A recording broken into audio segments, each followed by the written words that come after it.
falasse, Cláudio, um que é da sua área que é legal, por exemplo, a transição do lagarto e da cobra. A gente fala muito aqui da baleia, falando do ser humano, mas, por exemplo, é quando você pega aqueles lagartos que se arrastam e tem uma patinha muito pequenininha. Por outro lado, você tem cobre, por exemplo, que tem um restinho de unha, cara. De onde foi a pata. Você tem isso vivo hoje, não precisa ir em fóssil. Você não precisa É ir isso que eu longe ia em falar. fóssil, não. Você não, se a gente não tem todos os fósseis, então como é que a gente sabe? Como é que a gente faz? São outras evidências. E cada linha de evidência tem que corroborar. Então, por exemplo, a gente tem alguns fósseis. Então, você monta uma espécie de uma árvore faltando pedaços. Vamos olhar embriões. Aí você monta uma árvore e vê se bate. Vamos ver anatomia, homologias, né? Como você percebe, por exemplo, esse caso de órgãos vestigiais, né? Que você está vendo aí em serpentes, em lagartos, tem que também bater com as árvores que a gente está montando, filogenéticas. Biologia molecular. As evidências genéticas têm que bater também com essas árvores. Claro, alguns ajustes a gente vai mexendo com o tempo, vai discutindo se é isso mesmo, se não é, e vai mudando alguns pontos. Mas, no geral, as coisas todas bateram. Então, todos os tipos diferentes de evidências bateram.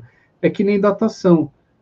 Você vai usar o método radioativo, você vai usar o método estratigráfico, você vai usar outros métodos e vai ver. Esse daqui, a dendrocronologia, você pode usar, que são aqueles anéis das árvores.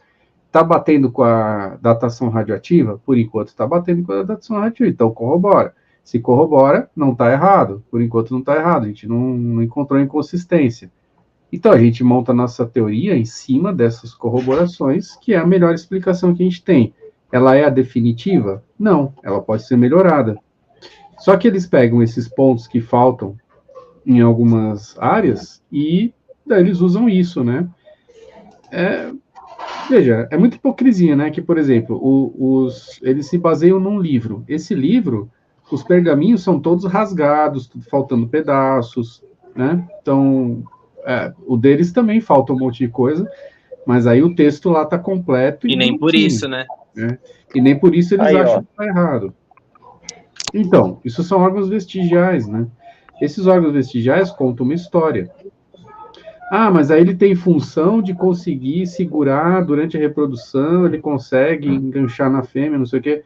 Tudo bem, mas é um órgão vestigial que antes poderia ser uma patinha, né? Poderia ser um dedo ali, com unha e tudo.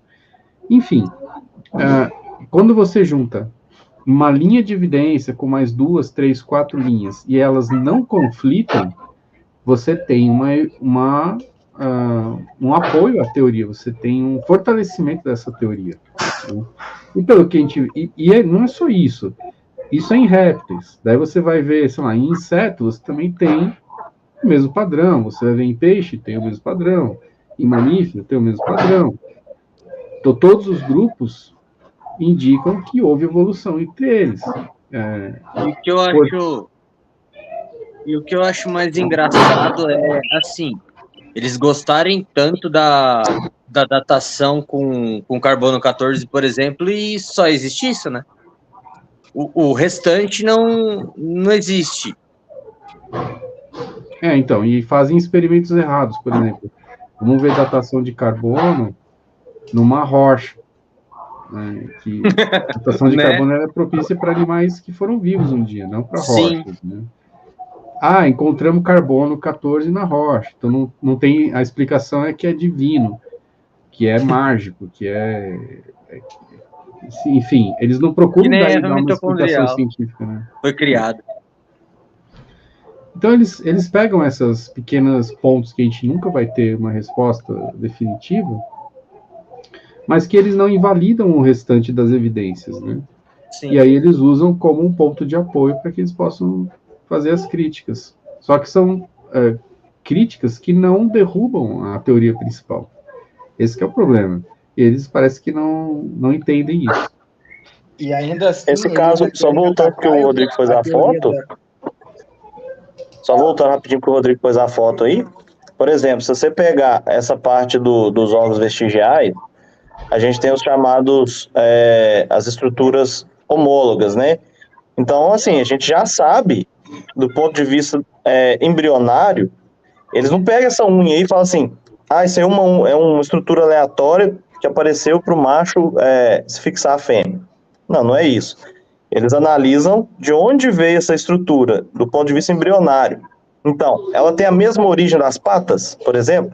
Então, essa unha... Inclusive, eu chutei esse negócio de fixar a fêmea, não sei se é isso, tá? Seria bom até Não, eu tô falando assim...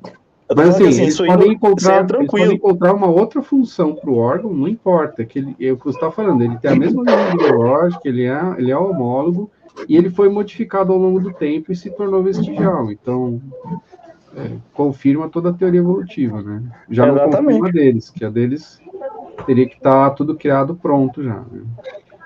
Sim, e alguns animais... eles usam, a maior parte dos animais, eles usam as patas para quê? Eles usam as patas para se locomover. Mas as patas também servem para outras coisas, tem outras funções. Os machos usam as patinhas ali, geralmente, para se ancorar na fêmea na hora da cópula. Geralmente, eles fazem esse tipo de coisa. Dizer que aquela unha ali serve para o ancoramento na hora da cópula, não responde nada, não resolve nada, porque a pata dos animais já serve para isso, mas isso é uma função secundária. Uma função secundária sendo preservada, ela é apenas uma função secundária sendo preservada. A função primária dela foi perdida. A função primária era a de locomoção. Então, esse tipo de desculpa que eles dão não cola quando a gente vai buscar também não só o registro fóssil, não só as estruturas homólogas, não só as estruturas vestigiais. A gente vai observar também a similaridade genética desses indivíduos. Quando a gente vai buscar a similaridade genética, é matadora. A similaridade genética, todo mundo aceita. Vê o programa lá do Ratinho, nem sei se o programa do Ratinho está passando ainda, porque eu não assisto televisão. Mas vê o programa do Ratinho. Aí o exame de DNA determina. Você é o pai. Todo mundo acredita. Fantástico. Mas quando diz que a gente tem um parentesco muito próximo com os chimpanzés, por esta mesma técnica, não. A gente vale não é o gato. Não. A gente é parente do gato.